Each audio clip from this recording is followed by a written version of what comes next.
Hello, beautiful people, and welcome to Notre Dame Stadium in South Bend, Indiana. Home of the Notre Dame Fighting Irish will take on the USC Trojans. So it's Notre Dame Fighting Irish versus the USC Trojans. I noticed from Saturday, October 18th.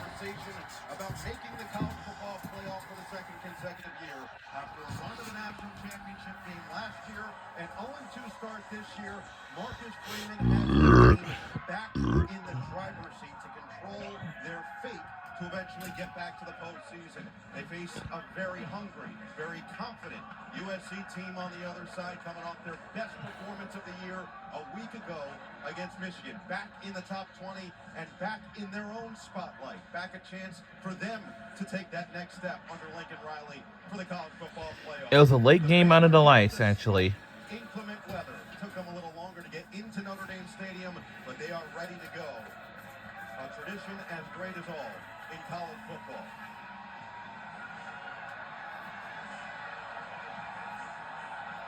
Marcus Freeman has told his team they need to play bloody today.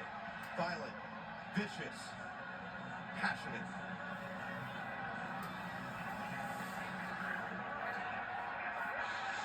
Here comes the Irish!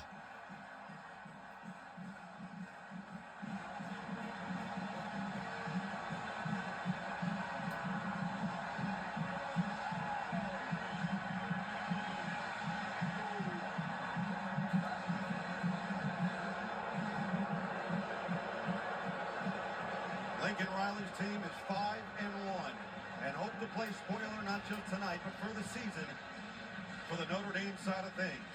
Marcus Freeman has his team ready, and he's with Catherine Tappan. Coach, you're coming off 4 consecutive wins, but you face a ranked USC opponent with major college football playoff implications on the line. What is the number one focus throughout this game tonight for your team? Just do our job on this play, right? The outcome is a reflection of what you do on this play, and that's what I try to remind them on. Now, that play's got to be a physical affair. It's got to be a fight that we choose to make it. And we got to get our job done on this play, but that's what matters, get your job done on this play. Your defense has taken great strides over the last 3 games, but they face a high-powered offense there with USC. What does a successful night look like for your defense? We can't let them be two-dimensional. We can't let them just run the ball and pass the ball. And so we got to stop the run. That's huge for our defense. Stop the run, try to make them throw the ball to beat us, and then we got to control what we do against 6. He's a heck of a player, and we got to try to affect the quarterback. So a lot of stuff, we got to get this play done, and then we'll adjust from there. Coach, thank you very much. All right, KT, appreciate it. Welcome to the broadcast booth. No Eagle, Todd Blackledge. You saw Catherine Tappan, Terry McCauley. Glad to have you with us for this awesome tradition in college football. USC and Notre Dame, 2 teams that are vying for the college football playoff. Last week, when it was USC and Michigan, you called that a play-in game. Yeah. And this one, it's feeling like a play-out game. Absolutely, because, I mean, look, a third loss tonight almost assuredly eliminates Notre Dame from the college football playoff. USC could survive a loss tonight, but their schedule very demanding from here on out, a couple very difficult road tests. So a win tonight would be huge for them. Just think about the path for Notre Dame this season. 0-2 start against 2 excellent teams. Lose by a combined 4 points to Miami and A&M. And then they've ripped off 4 wins in a row. And more than anything, it just feels like the balance has been there for this team. Yeah, well, first of all, offensively, C.J. Carr, their young quarterback, continues to get better and better. It's an explosive offense. He pushes the ball downfield, a lot of weapons. And then defensively, they've been much better the last 3 weeks. It helps having Leonard Moore fully healthy, and their best pass rusher, Boubacar Traore, has really elevated his game in the last 3 weeks. Defense is going to have to play exceptionally well tonight against a USC offense that we all know under Lincoln Riley is going to be explosive. But the USC defense is always where the question marks have been, certainly under Lincoln Riley and even before that. Last week, maybe their best game of the season defensively against Michigan, but now it's prove it again against a good team. Yeah, they were impressive last week. What we saw at the line of scrimmage, not just their defensive line, but their offensive line. They won the game up front. They dominated Michigan. Can they do it 2 weeks in a row? Can they take that same physicality and do it on the road? We'll find out shortly. Head coach Lincoln Riley loved the response his team showed last week. And this is a rivalry game, by the way. Drive, they got the ball back, driving to go up 14-zip. Lake McCree, the tight end, fumbled. Michigan took advantage to tie the game, but the response and resolve from his team is what he felt like took them over the top in a physical Big Ten win. USC won the toss and elected to receive to start this game. We'll keep an eye on the weather throughout, and we'll keep an eye on what this crowd can do, as Lincoln Riley's talked about how hard it is to win on the road. Well, Noah, part of the reason they take the ball, not only do they love their offense, but because of the uncertainty of the weather, while it's nice right now, get on offense first. So, Eric Schmidt will send it away. And Tanuk Hines, the freshman, will be back for the Trojans. An offense that has been so explosive. We'll see what We have the cheerleaders over here for University of Notre Dame. It's a rivalry game, and we are underway. Here we go. 95th official meeting between USC and Notre Dame will start with a And this is a rivalry game, you know. who has been near perfect at times this season. Only one interception last week and 2 for the season. Yeah, he's played really well. He's seeing the field. Lincoln Riley says, you know, I gauge a quarterback by how many plays he gives the defense a chance to make a play on the ball, and his quarterback has not done that very often so far in the season. He has played winning football the majority of the time. They are going to be missing their top 2 running backs. Wayman Jordan, Eli Sanders, both hurt last week. That means the walk-on redshirt freshman King Miller, who exploded against Michigan, will start this game at the 25-yard line of the backfield. Hand it to him on first down, and Miller is swallowed up. Jordan Botello makes the first play against this USC offense. Take a look at the lineup. Said Makai Lemon, one of the best receivers in the country. USC showing some tempo right now. John Ray Reed making his second start at center for this USC offensive line. Now they'll take their time. Didn't like the initial look they saw from this Notre Dame defense that has been much improved over the last 3 games, only allowing 9 points per game against Arkansas State and NC State. There's movement. Traore got there pretty quickly, and let's see which side they call this on. Jerry Magalanis will be our referee tonight. Offside, defense, number 5. 5-yard penalty, second down. He went on the clap. He didn't go on any movement. He got fooled by the clap of the quarterback, Mayava, and a free 5 yards there on second down. So it negates essentially that excellent play for this Notre Dame defense on first down. And makes it second down and 5. And Leonard Moore lined up directly over Makai Lemon, the best cover guy against the best receiver for USC. Two of the best in all of college football at their positions. To the outside, a catch made to Tanuk Hines at the 40-yard line, and he gets a couple extra yards after the fact to pick up 12. Well, he knows that he's going to get more single coverage away from Lemon. That's a cushion provided by the corner Christian Gray, and a good read by Mayava in the throw.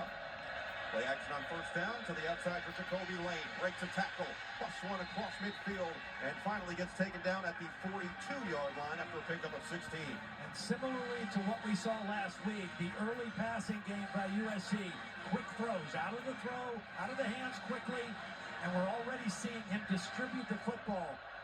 He has had every game at least 8 different receivers catch the football. In the last 2, he's had 9 apiece. Blake McCree, the talented tight end in motion. Handoff is Miller, who just disappears from the pile. Adon Schuler makes first contact for this Notre Dame defense.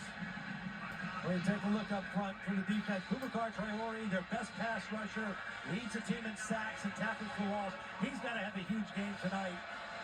In the back end, the guy that is kind of going to get picked on probably a little bit, Dallas Golden, the nickelback, a true freshman. Miller on second down and 9, gets right back to the line of scrimmage before he gets stood up. Brings up the first 3rd and long for this USC offense. Well, the last week, they had a great blend of run and pass, and they averaged over 6 yards a carry running the football. So far, Notre Dame up for it on run game. Mayava on 39, wide open. It's Hines on the outside in the red zone. He gets decked by Tay Johnson, and they caught this Notre Dame defense sleeping. Well, they did. They weren't ready. Look, you got all these guys right in here, and the guy responsible is going to be Golden, number 14. He's late getting there, and Mayava with the quick count fooled him. Fresh out of downs from the 17-yard line. And Miller keeps the legs turning inside the 15 to mark him down at the 13. Just a mental error by the Notre Dame defense, not set, not communicating fast enough. And USC took advantage of it. Typically, you see the home team take advantage of that against a defense on the road. That was pretty impressive of Jaden Mayaba to take advantage of it on the road. Well, keep an eye on the running back situation. Brian Jackson just motioned into the backfield. He made his return last week, surprisingly, after the 2 injuries to their first 2. He'll get the handoff on 2nd down and 6, puts the pile forward. It's 1st and goal for the Trojans. Did a nice job of bringing both of their tight ends as lead blockers on that play. And here they go, lining up quickly again, trying to get the Notre Dame defense out of position. Quick snap. Yeah, Mayaba wasn't ready for it. Yeah. Exactly. So the flag comes in at the 11, maybe the 6-yard line. And Notre Dame maybe catches a break after the Trojans go too fast for themselves. Full start offense. All 11 players were not set before the snap. 5-yard penalty, 1st down. I think Mayaba knew that Wow. they weren't set, but the center snapped the ball too soon. See, I think he's waiting. He's clapping to give a signal. The center thought he meant snap the football, but his team was not set. We've seen the dangers of the clap as the cadence as opposed to more of the traditional vocal cadence. We saw it here against Texas A&M with C.J. Carr and the miscommunication on a frustration clap. So it's 1st and goal now from the 10. Jackson is the back. Makai Lemon and Leonard Moore still matched up. Right there. Mayaba looks for the screen, back to the other side, incomplete and dangerous. Adon Schuler had a chance at it. Drake Bowen got the hand in there, and it's 2nd and goal. USC loves to throw screens. It's different if you're playing man or zone. Bowen is in man coverage. You have to get him blocked. And McCree was not able to get the block on the man responsible for the back, and that's why that play was blown up. USC ran 11 screen passes a week ago against Michigan. They fail on their first one tonight. 10th play of the drive. 2nd and goal for Mayaba. Through his progressions to the end zone. And Upstairs, McCree. Touchdown. touchdown Trojans. What a snag by the tight end. And what a start for USC. This is excellent coverage by Adon Schuler, but the perfect throw. You have a big tight end, throw it high. He's open vertically. He's not open anywhere else, but throw the ball high to the back of the end zone and let him go up and make a play. That is a perfect throw to the exact right spot on the field. Marcus Freeman knew the balance of this USC offense was going to be the challenge. Mayaba goes 4 of 5 for 62 yards. They ran it 5 times for 13. So as expected, a 50-50 run pass on that first drive down the field. They're trying to confirm whether this was a touchdown. It looked like it was good on that first replay, and they've just confirmed it. His first foot down, you saw that second foot kind of hit the white. The first foot was in before that, and he completed the catch to the ground. So Ryan Sayuri will come on for the extra point. What a godsend he has been for USC, coming in, replacing an expected starter, and he has been nails.